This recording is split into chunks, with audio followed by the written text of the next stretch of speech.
All right, we're going to call the meeting of the Finance Committee to order on August 17th, 2022. Would the clerk please call the roll? Alderman Moran. Present. Alderwoman Timmons. Here. Alderman Clemmons. Here. Alderman Gouveia. Here. Alderman Camo is here. Alderman Klee. Here. And Mayor Donches. Here. All right, and first on the agenda is public comment. Is there anyone here who would like to speak to the committee? I don't see anything. Next we have CFO Griffin with the audit report. So please just come on up and introduce yourselves and let us know the status.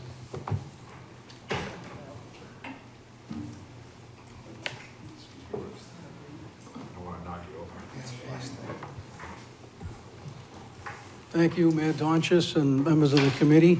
John Griffin, CFO, Treasurer, Tax Collector. Tonight I'm here to introduce you to Mr. Ed Boyd, who's a principal at Melanson to my left, and also introduce Rose Evans, the comptroller of the city. Good evening. This, we try to do this annually, but the last 2 years, as everybody knows, we had the pandemic that we were dealing with. But we do have good news to report. Mr. Boyd and his team audit our books annually. You had just approved a contract a few weeks ago to continue their services. But I also wanted to say that with their thorough analysis of the city, it's relied on heavily by the rating agencies, most recently Standard & Poor's, who reaffirmed our AAA rating. AAA rating is the highest that we can attain with Standard & Poor's, and that culminates in our usually annual market of a sale of our bonds, and wanted to share with you that information earlier today through your legislative manager. So without further ado, Rose, would you like to say a few things, or should we just get right into it? I conclude with what CFO Griffin said. There is a lot of time and effort that is spent on this report, hours and hours and hours. There's a lot of great information in it. Mr. Boyd can explain more in detail, probably better than I can. We rely on a lot of departments for statistical information, so I would like to thank them for all of the work that they do in providing us information. So I'll turn it over to Mr. Boyd. Okay, great. Well, thank you. Can everyone hear me okay? Yes. I'm making a little too Yeah, close. just speak into the microphone. Okay. Well, thank you for having me and us here this evening. As John and Rose said, my name is Ed Boyd. I am a principal with Melanson, and here I'm here tonight to talk about the results of the June 30, 2021 audit.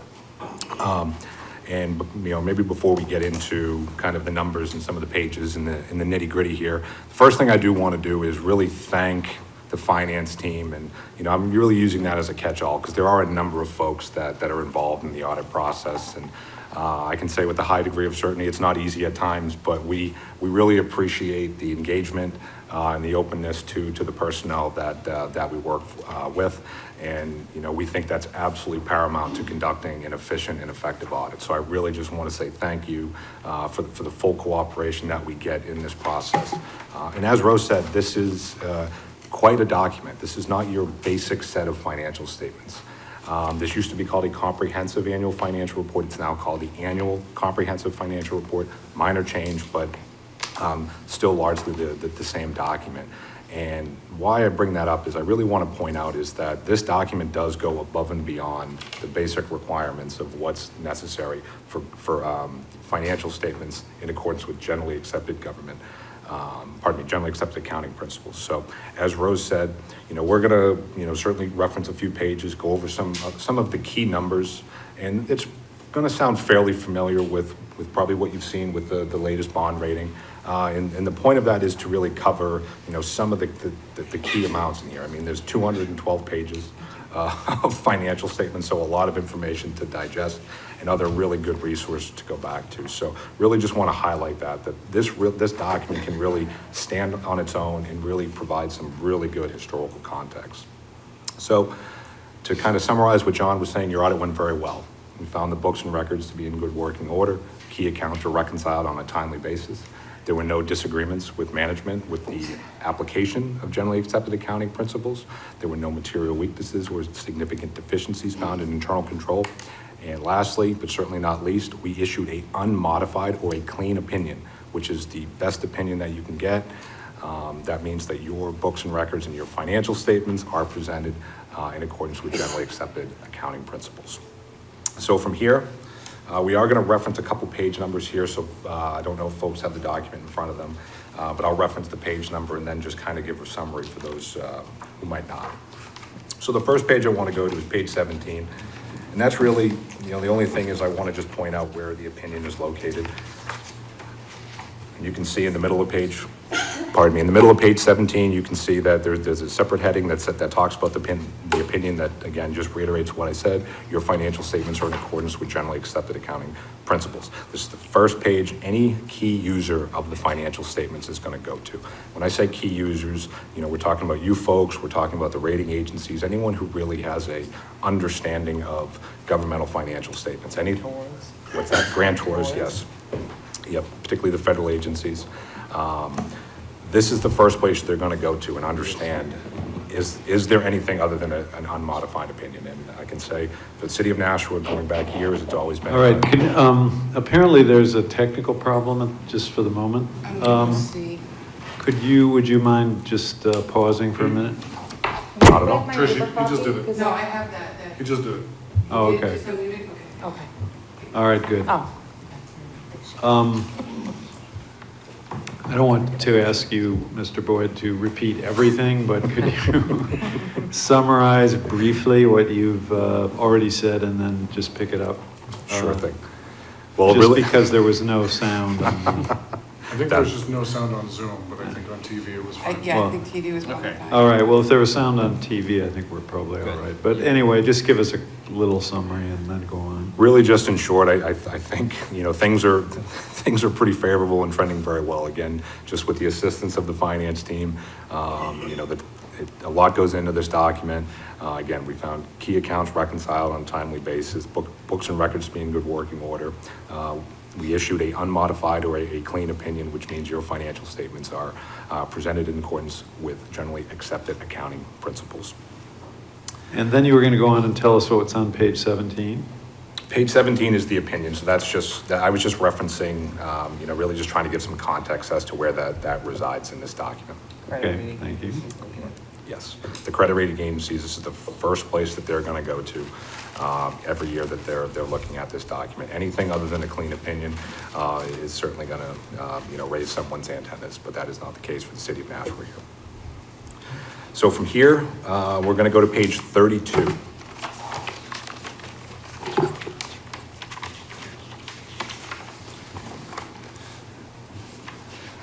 Now, page 32 is your statement of net position, and I apologize for some of you that do have the document in front of you. This is getting quite a bit small as GASB continues to issue its pronouncements. So we apologize for that, but certainly do the best if you have the document in front of you to look at some of the numbers I'm referencing.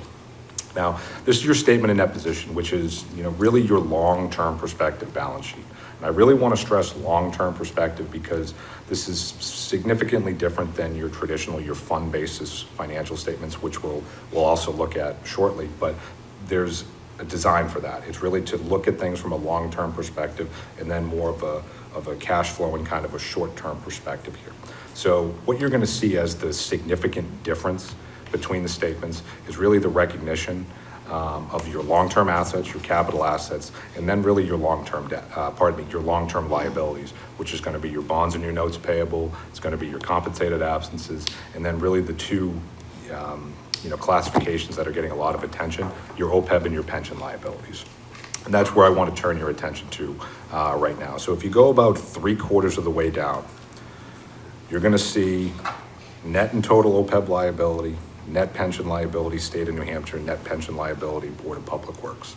And the reason I want to bring this out is, over the last, call it 7 years, there's been new issuance of GASB statements that have brought your liability from essentially the back of the document to the beginning of the documents. And now these numbers are getting quite a bit more focused.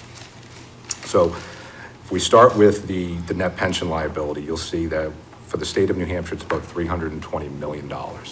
Now, essentially, what the city of Nashua is doing is representing is recording its respective amount of the state's unfunded net pension liability. So you're about a 5% member in total. And as of June 30, 2020, which is the measurement period, the liability was about $320 million. That's up about $80 million over the prior year. I will say, though, even though that liability went up, the unfunded ratio of the system did go up from about 50% to about 58%. But one of the key drivers of why that liability went up is that there were some assumption changes. In particular, the investment rate of return, which we're seeing, really across not only New England, but even the country. Those long-term investment rate of returns are really getting scrutinized, and these assumptions that go into your net pension liability are changing, becoming a little bit more conservative, which is driving some of that liability up. So the discount rate is about 6.7% now, and it used to be about 7.25%. So that liability significantly increased over the prior year. But what I will say is, in turn, I did look at the June 30, 2021 valuation today, and it appears that moving forward, and when we have this conversation next year, that liability is going to go down significantly due to favorable investment performance there. But, okay, Bruce. So can we clarify, so when you say June 30th, 2021, that is our measurement for 2022? Because the New Hampshire retirement system has its own actuarial valuation done annually, and that is the basis for which drives our liabilities. Mm-hmm. And the reason for the different measurement periods too, it's really just for timeliness, because if everyone had to have exact data up to June 30, really the actuaries would kind of be scrambling to get it all done. So it's really, you're allowed to have a measurement period essentially a year behind, and that's why it's done that way. So again, it's a pretty significant number, but as of in looking at the valuation, there is I'll call it a plan in place, but certainly a lot has to hold true between now and this time frame. But the New Hampshire retirement system is expected to be funded as of June 30, 2039, I believe it is, unless something has changed that I've not been made aware of. So certainly want to point this number out. It's a big number, but I also just want to provide some context and perspective. This is not something that is a Nashua specific item. Every other community in the state is in the country, anyone issuing financial statements in accordance with generally accepted accounting principles is dealing with this situation. Now, to the other side of that, when you look at the Board of Public Works retirement system, that's about 99% funded. And I think that the liability itself was only about $250,000. So when we talk about funded ratio there, that's something that potentially could fluctuate annually. That could be funded 100% come the end of this year. That could go down to about 90, but that's, as you can see, comparatively, that liability is significantly different, and that funded status is very, very favorable. So the pension for the Board of Public Works is the only one run by the city of Nashua, and it is 99% funded. And this other big number you were talking about is the state pension system, in which most city employees are members. That's run entirely by the state, correct? That is correct. And they've somehow developed this huge lack of assets, resulting in a 58% funded ratio. Largely, yes, and that's where I think a lot of the cost now and where you're seeing your contribution rates increase is trying to deal with some of the unfunded elements of prior years, if you will. If only they'd gotten the people running the city pension system to run their pension system like 20 years ago. There you go. We'd be in a different boat. We'd be much better off. Yes. But again, this is something that all communities are really dealing with. Particularly in the larger cost sharing plans. You're seeing funded statuses anywhere between 50 and 65, 70%. But again, long-term liabilities, I'm bringing that up because I feel like they should be managed as such. You know, you're not gonna really liquidate or fund this liability overnight, but I think providing some context, you know, helping you understand what, you know, where the derivation of this number comes from, and, you know, really just being vigilant of, you know, some of these state reports that are being put out and understanding what's changing year to year, what assumptions go in there. Again, I know your hands are probably a little tied as far as, you know, what you can do, but just understanding some of the components I think will be helpful in looking at this thing in subsequent years. Mr. Mayor? Alderwoman Clee. Thank you, and thank you, Mr. Boyd. I just have a real quick question relative to the funding ratios of this. The city is 99%. What is a good industry standard as far as the funding ratio should be for a retirement system? I know it's not 100%. It's a little challenge. What's that? I think that's favorable. And again, I don't mean to, you can go down so many different rabbit holes with these conversations, but, you know, a lot of it's going to depend on, you know, what you're comfortable with, you know, even a bond rating, for example, where, you know, you might have other standalone pension plans that, you know, they might be 75% funded, and that might be looked at okay, depending on your asset balance, because, pardon me, let me take a step back. We essentially, what it would have really looked at is kind of close to being high risk, is anything less than 50% funded. Okay. But I think 75, 80% is probably, I would say, a sweet spot, if you will, that would allow you to, you know, make decisions that are not, you know, overly, you know, aggressive in subsequent years. Just one quick follow-up. Yeah. And when we talk about that, what we're saying is that if we were to 75 to 80, that would mean if 75 to 80% of the people retired all in one fell swoop, we would be able to handle it. Is that correct or no? Not really, because, and again, not to get overly technical, Right. but even if something is funded at that level, when you project that out over years, you're still likely to have enough money to cover the pensions of certainly your existing folks for a number of years. It would probably just be new entrants that would, you know, certainly elevate or raise the question on, you know, whether that's going to be problematic. So it's not to say that only 75% is covered. It's just, as of this point in time, this is your projected benefits. These are your assets, and that's where you essentially you fall at this point in time. Thank you. Any other questions? Really just then, you know, trying to kind of stay on the long-term liability side, your net and total OPEB liability, which is a combination of your OPEB liability for the city employees, which retirees do pay 100%. So you certainly, comparably speaking to other governments, you know, New Hampshire is probably looked at quite a bit more favorably because of the 100% premium that is being paid by the retirees. But really where the liability stems from is that because they're on the plan, inherently the cost goes up. So if you were to essentially remove those individuals from your plan census, if you will, you would have pretty significantly reduced premiums. So that's really where the OPEB piece is coming from. Even though they're paying 100%, there is a small cost to the city, and then from a financial statement standpoint, you're bringing that as an expense. So certainly, in comparison with other communities, other states, I would say New Hampshire's in a little bit of a better position because of that. And then the other component is there's a small piece related to the medical subsidy provided by the New Hampshire retirement system, which is pretty consistent to what I talked about with pensions. It kind of operates the same way. Okay. Can we just clarify the pension subsidy is for the police, fire, and teachers? Feel free if you want to. Yeah, I mean, I'm not sure what the dates are, but I'm Yep. pretty sure it's just consistent. Was there an end date? I don't believe so. I don't believe so. Yeah, either. so when police, fire, and teachers retire, they receive a subsidy from the New Hampshire retirement system. Depending on, I think the typical one is $750 if it's a family plan, and I'm not sure what the other rate is. The rates so. are included in the financials. Yeah. They are presented there if you are so inclined there. So that impacts our pension liability. Yes, it does. Yeah. So from here, I'd like to go to page 35, and I like going in this order because we talk about pension, we talk about OPEB, and now we get into looking at things on a more short-term basis, and certainly a much more positive and favorable conversation.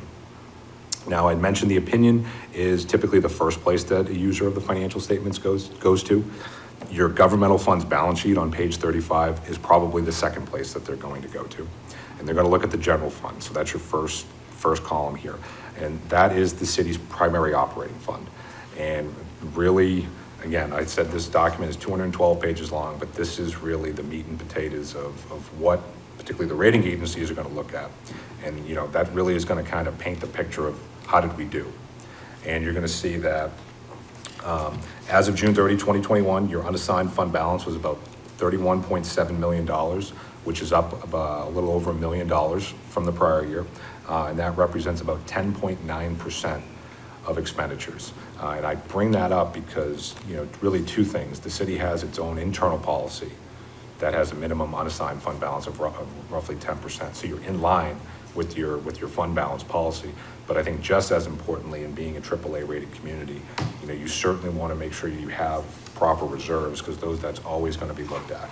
So I think it's really important to point out, you know, typically 10% is looked at as, you know, anything over that is looked at as favorable. And that's, you know, really what you're in line with. And again, I think that just goes back to, you know, best financial practices of having money put aside, and again, not really needing to be reactive when those periods potentially present themselves.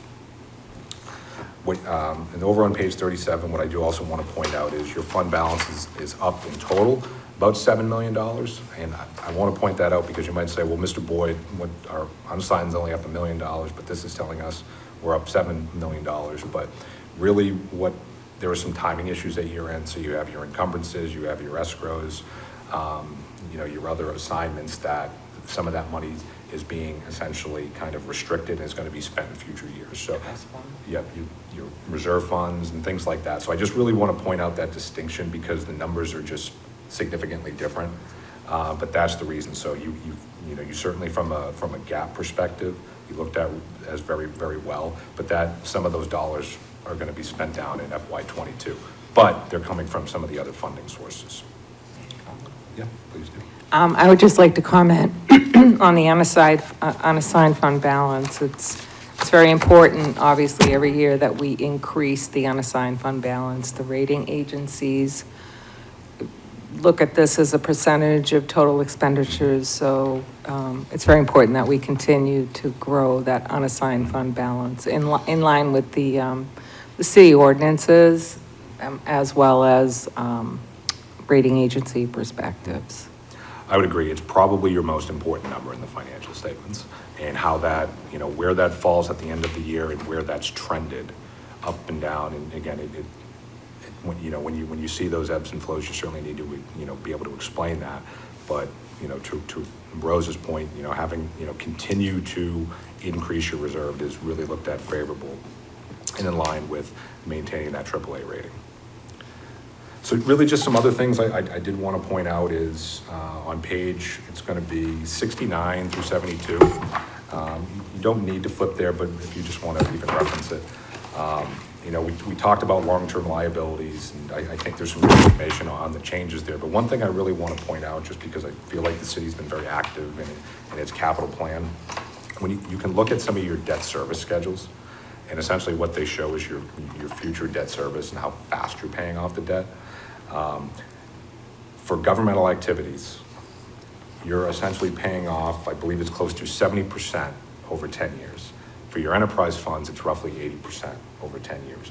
Those also are pretty favorable metrics, you know, particularly in the eyes of the credit rating agencies, because you're not just pushing those payments off. You know, really you're fairly quickly paying off these obligations for assets that have useful lives of 20, 40, 50 years. So the fact that you're being in line with trying to rapidly pay down the debt is looked at as very favorable. So I always want to point that out, just because I feel like that's something that kind of gets buried in the footnotes, if you will. And then lastly, starting on page 156, this is again, I just want to point this out. With OPEB and pension, one of the requirements is that it needs to show 10 years worth of historical data.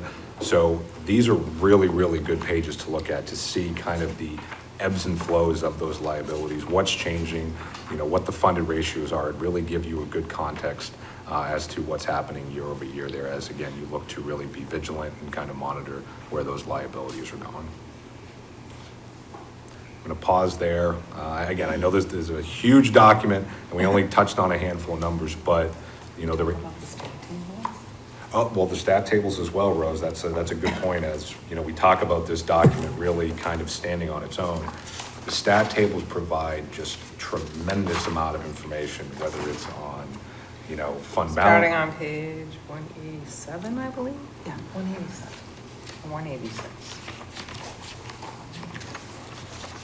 Yeah, as you can see here, it's really just broken up into in a myriad of different categories where it's, financial trends, what are your expenditures and expenses year over year, fund balance, net position, looking at your revenue capacity from a, how you're doing from a property tax levy perspective versus what you're collecting, city demographics, enrollment information, things of that nature. So there's really good information in here. And again, I've done this a couple times. I've spent a few Friday nights with a cocktail or two, just kind of, immersing myself in some of this data. And it's pretty fascinating and can be pretty resourceful for you. So really just want to point that out because, again, a lot of effort goes in here and there's really good information for you folks, to look at, so. All right, anybody have any questions? Anyone?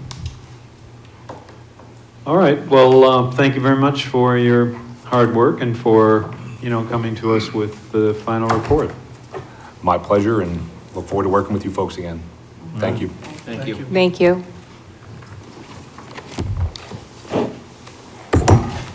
All right, we're on to communications, first being from John Griffin, CFO, Treasurer, Tax Collector. Alderman Camo. I think you're just accepting this and placing it. So we won't need a motion unless there's an objection. We'll accept it and place it on file.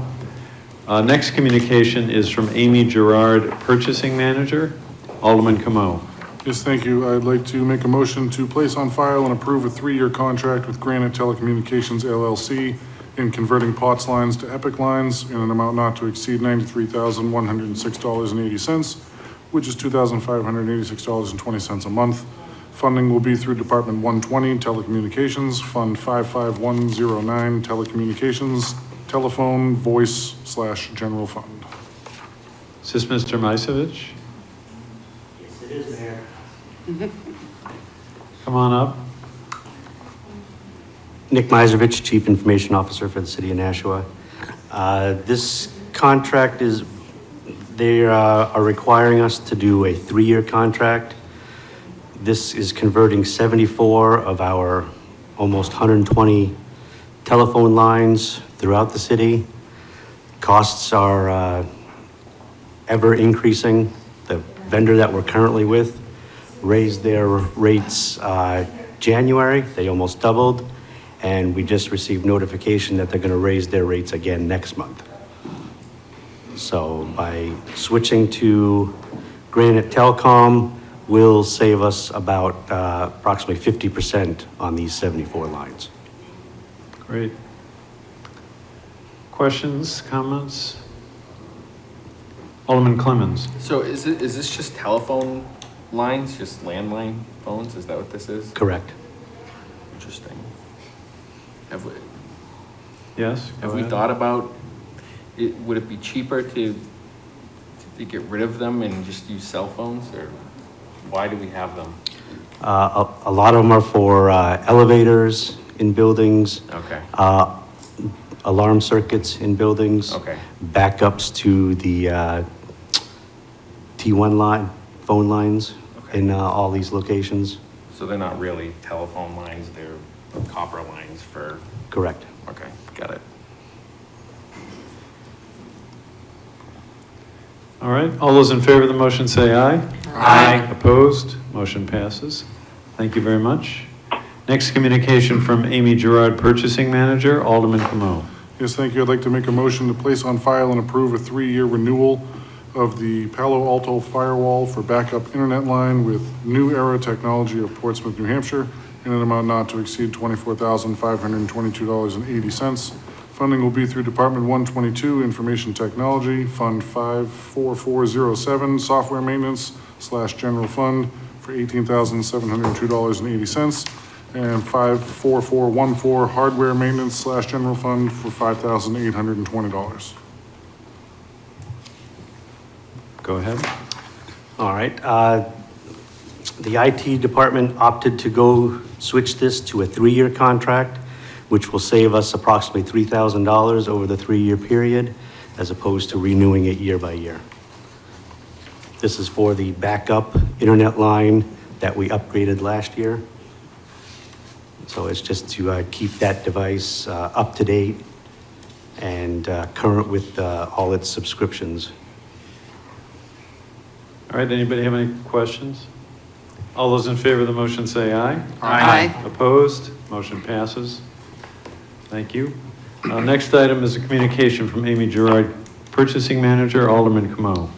Thank you. I'd like to make a motion to place on file and approve the request for Lawson & Kronos Consulting Services with Navisite LLC in an amount not to exceed $34,000. Funding will be through Department 112 Payroll, Fund 53142, Consulting Services / General Fund.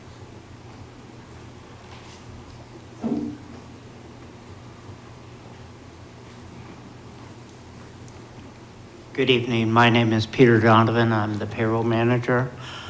The request is for Lawson and Kronos Consulting Services, which would involve both technical and functional support.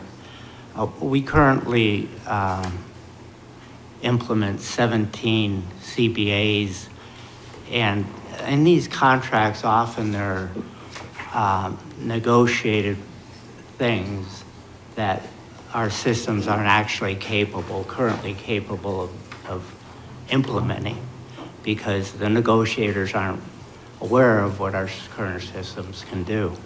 So in order to implement these changes, it really goes beyond what we are capable of doing, because they sometimes involve system manipulation, behind the scene type of things that need to be changed. And it's not just pay structure changes. These things may involve a leave plan changes, any number of things that are negotiated. So these services would basically help us implement these changes so that we're able to do them as quickly as possible, because once the contracts are approved, the unions would like them implemented as soon as possible, usually within the next payday that we have. So this is not really an uncommon type of a request. Many organizations have this sort of resource in the background to help them, because, as you know, 99% of payroll is done in-house, and it's just these particular things that do come up with 17 CBAs that we find we do need some help with. And these consultants are just not for payroll. They are also available to help HR administration and our HR benefits people too, because we all work with the same systems. And I already spoke to those folks, and they were glad to see that we were looking at considering this as something that would benefit us as we do our jobs. And also too, payroll is pretty complicated here with the amount of departments and school system that we have. And so we run about maybe 50 programs, jobs in 3.5 days to produce a weekly payroll. Any of those jobs have the potential of failing due to any number of things. And once again, 95%, 99%, we are able to detect and find the problem and resolve them. But there are those circumstances that come up that we could use some outside assistance. When that occurs, these people would be here, there. They said that they would be there available to us basically around the clock if we need them, because sometimes we do stay here until 10 o'clock at night when we encounter difficult payroll. So that is also a nice resource to have so that we can ensure that payroll is actually processed on time every Thursday. We'd never want to have that not happen. Anybody? Alderwoman Clee. Thank you, Mr. Mayor. Just a quick question. When I looked at it, I saw that it was, that we were paying them by the hour and up to 200 hours, and it's a not to exceed. Do you anticipate, with all the things that you were talking of, the possibilities of things, do you anticipate that we could have to come back here before the end of the fiscal year looking for additional monies for this contract? Or is it, this is really the best guesstimate based on all those things that you had just said? This is really the best guess, and it was really the most expensive because some of the firms that we did look at, they wanted to give us a more comprehensive type of a program where it would cover a lot more than we needed. So we were looking at more for a firm that could just give us as needed type of assistance. So that's why we thought hourly would be good, because this doesn't happen very often. I mean, we produce payrolls every week and it's all in-house and nothing occurs, but we're just looking at those things that we know have occurred in the past, changes in the CBAs that are very complex, some of them. The negotiators don't know what we're capable of doing. And so, you know, these are the types of items that do come up, and they're usually just an hourly type of a thing where we can say, we know that this would probably take 5 hours to do or whatever. Thank you, Mr. Mayor. I appreciate that. I think that's better than trying to get a contract that would fulfill our needs, and I appreciate just as we need them and so on. So there is the potential that in the end it may not cost us the $34,000 if we didn't need the full 200 hours. Right, Is we're that correct? hoping we actually do not use Fingers all. crossed. Yeah, absolutely. But it's a nice insurance policy, so thank you. Yes, it's like anything else, you would put maybe a thoughtful buffer in there, but we're anticipating not using that Thank you. total amount. Alderman Govea. Thank you, Mr. Mayor. Just a quick question. So this is just to make sure I'm on the same page. This is to make sure the two programs, Kronos and Lawson, communicate with each other correctly, function simultaneously? That is part of it.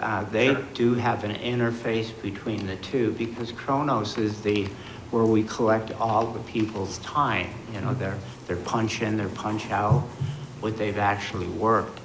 That data gets then transferred into Lawson. So it's good to have a firm that knows both those operating systems because that interface is critical. And there could be issues in that interface that occur.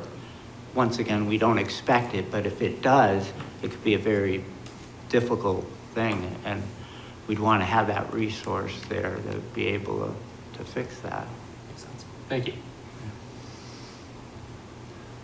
All right, all those in favor of the motion say aye. Aye. Opposed? Motion passes. Thank you very much. Thank you. Next communication, again from Amy Gerard, Purchasing Manager. Alderman Kamau. Yes, thank you. I'd like to make a motion to place on file and approve a request for the replacement of 2 motorcycles with 2 2022 Harley-Davidson FLHTP motorcycles from Seacoast Harley-Davidson through the Commonwealth of Massachusetts Department of State Police contract number SP18-MTRCYCL-F81 in an amount not to exceed $44,090. Funding will be through Department 150, Police Department, Fund 81500, Vehicles/Surf. Now, I don't see anyone from the PD here, but this is pretty straightforward, I think. Alderwoman This is Clee. Brian. I am on the phone, Brian Soika, Fleet Supervisor. Oh, okay, great. I didn't see your name, so go ahead and just give us a brief explanation. We're looking to replace two of our older bikes. One's 12 years old and the other one's 25 years old with the newer, two new motorcycles for patrol. Okay. Alderwoman Clee. Thank you, Mr. Mayor. I have no questions about this purchase. It's more of an ancillary question. In the recent ceremony of Officer Graciano, one of the things that I read was that because of that, Nashua had kind of gotten rid of all of their motorcycles and we weren't doing motorcycles. Does anybody know when we started going back with the motorcycles? Did you hear that question? We have Okay, go ahead. we have had motorcycles. We have never got rid of the motorcycles. Oh, okay. I thought I had read in one of the reports that as a result of that accident, we had stopped doing motorcycles. It's immaterial to this. It was just kind of an ancillary question, so thank you. Alderman Govea. Thank you, Mr. Mayor. Just kind of a question piggybacking off of what Alderwoman Clee had to say. Just how often are these bikes used on is it a regular basis? I know obviously it's seasonal, but during the summer months, how often are these bikes used? Usually they go out on first and second shift.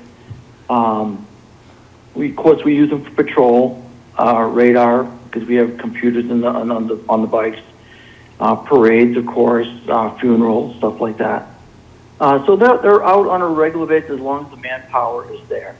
And if they're shorthanded, of course, the bikes will not be used. Okay, thank you. Yes. All right, all those in favor of the motion say aye. Aye. Opposed? Motion passes. Thank you very much. Next Thank you. communication from Amy Gerard, Purchasing Manager. Alderman Camo. Yes, thank you. I'd like to make a motion to place on file and approve the construction contract for the 2022 sidewalk curb ramps replacement project with William P. Davis Excavation LLC of Hampton, New Hampshire, in an amount not to exceed $380,220. Funding will be through Department 160, Admin Engineering, Fund Bond, Activity Paving. Mr. Hudson? Thank you, Mr. Mayor. So this is curb ramp replacement required as part of paving. This is to meet ADA requirements. The idea with this contract is to get ahead of the paving, basically go out and reconstruct ramps this year for next year's paving. That will speed the paving operation. Currently, we're milling streets and then reconstructing ramps and then repaving. So that process sometimes takes a while while we rebuild ramps. So the plan here is to try to get ahead of some of that work on paving streets. I'd be happy to address any questions. Alderwoman Clee. Again, thank you so much. Mr. Hudson, one of the, two of the streets are in my ward, and Summer actually just was paved. At least part of it was paved, I think, this past year. At least it's on the list. I don't know if it's gone through yet. But this is just the curb ramp, so that's basically where the corners are to, is that where like somebody's driveway is, or is it just on the corners of the streets? Thank you. Yeah, it's just where sidewalks intercept the streets, the public streets, where we need to have a curb ramp and then the detectable warnings. So typically you have a sidewalk and then you'll have a concrete ramp that tips down to a landing, and that landing will have the detectable warning devices, and it's that for all public street crossings. Just one quick follow-up. Yes, go ahead. The reason I had asked that it was just the ramps is because there are some major issues with the sidewalks on Berkeley Street. I know that's an issue because of the tree roots and so on, and unless we get rid of those trees, we're not going to be able to fix the sidewalks. So just for anybody that's listening that lives on Berkeley, I just wanted them to know it's not the paving of their sidewalks, it's just those corner ramps. And that's correct, right? Yeah, that is correct, and I should have been clear that we bid this project out. We received only one bid. After we bid it, what we had done is we had bid this concurrently with our paving projects for this year. And then after we bid, we ended up addressing some of these with the paving program, or deferred because there's utility work happening on it. So that'll occur later. After we bid and we received one bid, we negotiated with the contractor different streets, doing the same work but on different streets. So this contract will address work on East Dunstable Road and Manchester Street, which we intend to pave in the near future. Thank you. Anyone else?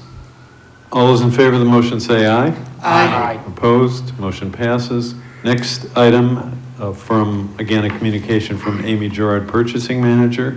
Alderman Camo.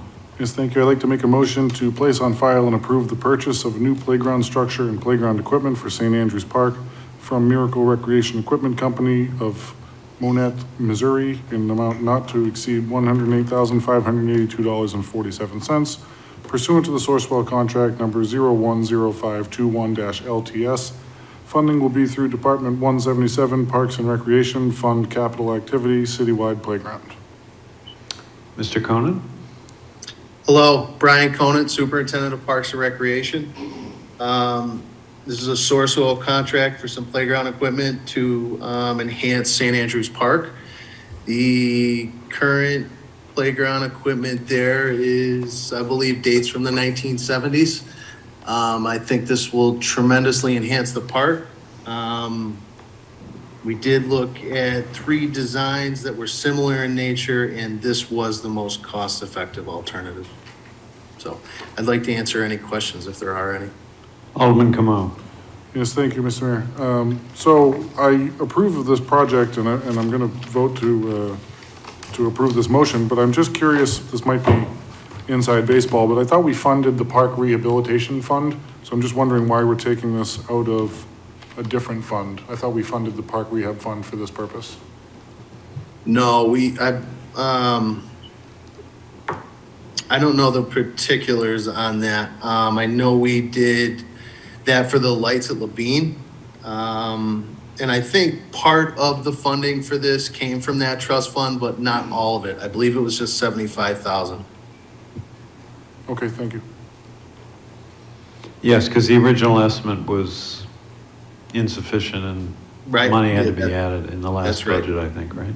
That's correct, Mayor. All right, any comments, questions on St. Andrews Park? All those in favor of the motion say aye. Aye. Opposed? Motion passes. Thank you very much. Thank you.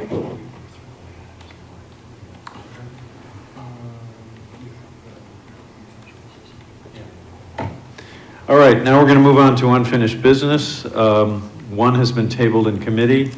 Alderman Camo.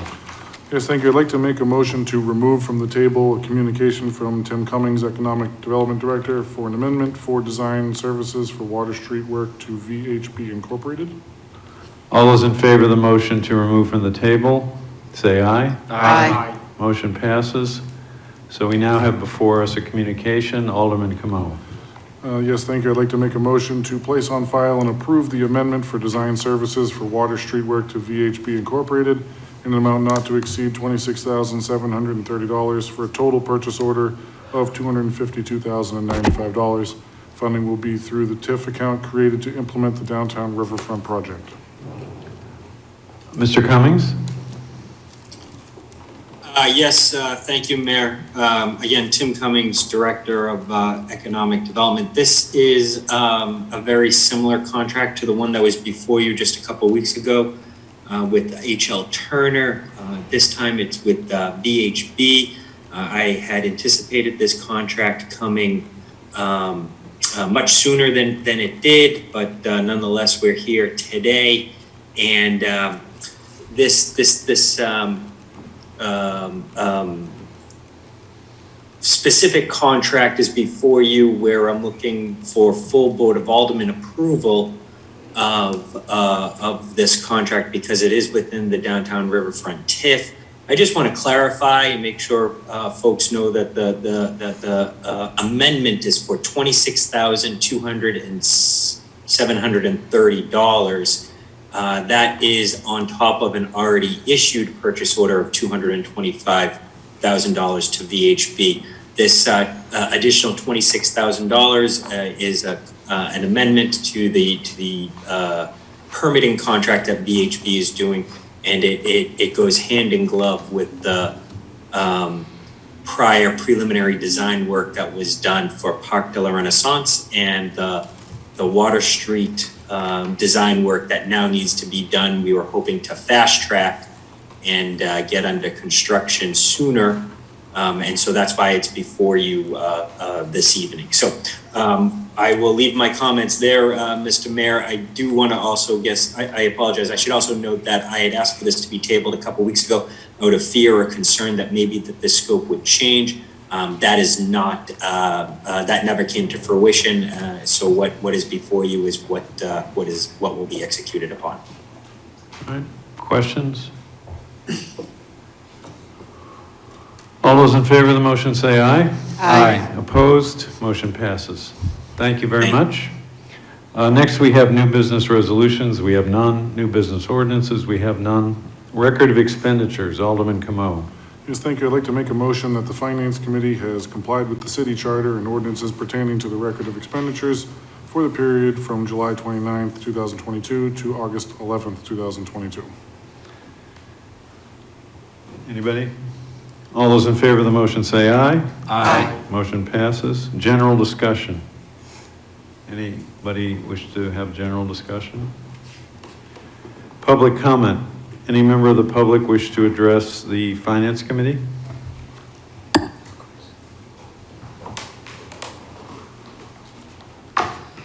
Lori Ortolano, 41 Berkeley Street.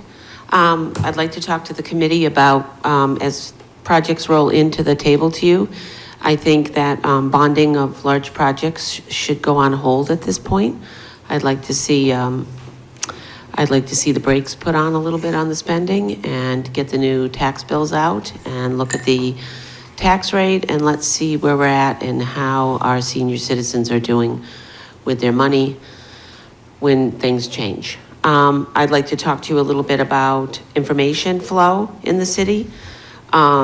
I would like the mayor to be more proactive in trying to open up avenues and set up methods whereby questions raised to the city are being handled through a central location. I tried to address this in the budget hearing, and I pretty much got run over by you, Mr. Mayor. And you did a pretty good job demolishing me up there for my right-to-knows. But I really feel that there should be a central location where right-to-knows are handled. I just submitted a lawsuit where I'm showing a judge that I'm sending them to 6 and 7 people at a time. And some of them are violating the law because they're not responding, and I'm sending it to all of them because I'm trying to figure out who has the information. And I'm telling other people now when they send them in to do the same thing. You don't have that problem when you go to Manchester and other cities because it goes through the clerk's office and it's disseminated. And it makes it very difficult for us to track, and it produces a lot of paperwork for the city as well. So it's a very frustrating process for me, and I don't appreciate it. And then the city is very active in throwing my reputation down to the ground because I've done this work and I've done it this manner, and it's been bothersome to you when you haven't done anything to make it efficient. I'm very concerned with your legal office. I feel 2 of the attorneys should be disbarred. I've filed complaints up with the Professional Conduct Committee at the Supreme Court, and I'm going to continue filing up there. Attorney Bolton tried to have me arrested on the 22nd of July, wrongfully, I believe. And the city isn't going to stop until they arrest me in City Hall, and you're going to succeed at it. Because all it takes is one officer who's not well trained, who turns around and once one of your people dog whistles the police for handcuffs on me, it's going to happen. And I'm not looking forward to that, and I try to not make that happen. But, you know, when I see and I get the police logs of the calls that are coming 30 in, seconds. It's a problem. Attorney Leonard, I feel, really violated her oath and her duties to disclose what was going on with the Art Center. I also feel when she lied to the courts about the emails of Ms. Kleiner's emails in July of 2020, that was sanctioned and paid to me in January of this year, that quite frankly, Judge Temple should have reported her to the Professional Conduct Committee, and my attorney, Rick Lehman, should have. They didn't do it, so I'm doing it. But it's frustrating. Time. Thank you. All right, any other member of the public wish to address the committee? If not, remarks by Alderman. Alderwoman Clee. Thank you, Mr. Mayor. I heard the comments from the previous speaker relative to the disbarment of some of our legal staff. And the truth is that that individual has put in complaints to those that do give out the licenses and so on. And in all cases, our lawyers and legal staff have been vindicated. And I think that should be heard from the public, that time after time these nuisance complaints go in, and it affects the morale and so on of the people. And I think the public should know that they are being harassed. So thank you. Alderman Clemmons. Thank you. In addition to what was just previously said, which I agree with 100%, I also want to point out that our police department has professionals working for it, and they would never arrest somebody who didn't deserve to be arrested or who hasn't, they thought, broke the law. No one in this city gets arrested willy-nilly because somebody here decides they're going to dog whistle. That doesn't happen. Our police department deserves respect, and so do the officers who work there. Thank you. Alderman Moran. Thank you, Mr. Mayor. One, I'd just like to note that the public speaker that came, just walked out, didn't want to hear any responses that might negate her thinking, debate, for lack of a better word. And I would like to echo my colleagues' statements that they made, that just because someone comes up here, even one of us, just because they say it doesn't mean it's true. And I think the public needs to know that there is truth in a lot of what's said, and when it comes to ethical behavior, I think we have some of the strongest legal intellects in the legal office in this city. And I would completely trust their decisions that they make on behalf of the taxpayers and protecting the assets of the city. Thank you. Any other remarks? If there are no other remarks, I will look over to Alderwoman Clee. Thank you, Mr. Mayor. At this time, I motion for adjournment at 7:57. All those in favor of the motion say aye. Aye. All those in favor? And the meeting of the Finance Committee is adjourned at 7:57 p.m.